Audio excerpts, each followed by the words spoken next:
Izay ny amin'ny vaovao fa manana tolotra vaovao ijonjovana ireo mpianatra ny Banque UBM Madagasikara. Nisy androany ny fampahafantarana azy izany tetsy amin'ny FUBN tetsy Analakely. Maro ireo olana sedrainy ray aman-dreny amin'ny lafiny fampianarana ny zanany. Nitondra vahaolana ho azy ireo araka izany ny BNI Madagasikara ho fanamavanana ny aiain'izy ireo mahakasika ny hoavin-janany.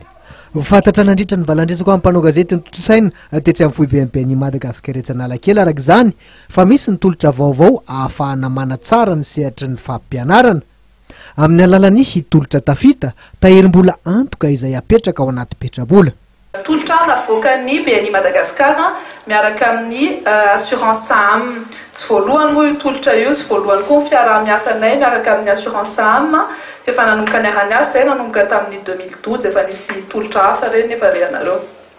Fa ny tolotra tafita dia miavaka satria le izy tsy hoe antoka fotsiny dia arak'le fitentsika arak'le fatahoran'ny mpanjifa sasany hoe antoka io fa raha tsisy ninona mitranga dia very any fotsiny volanao.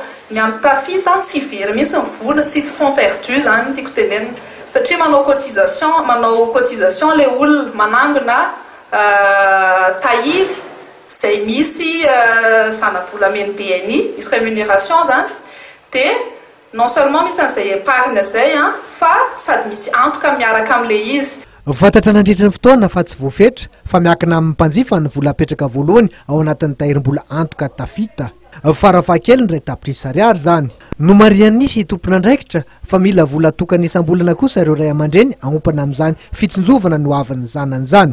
Tanjona trany ny anomanana ny hoavy mamiratra ny ankizy mba hahafahan'izy ireo manohy fianarana ambony sy miditra ao anatin'ny sehatry ny asa aoriana kely.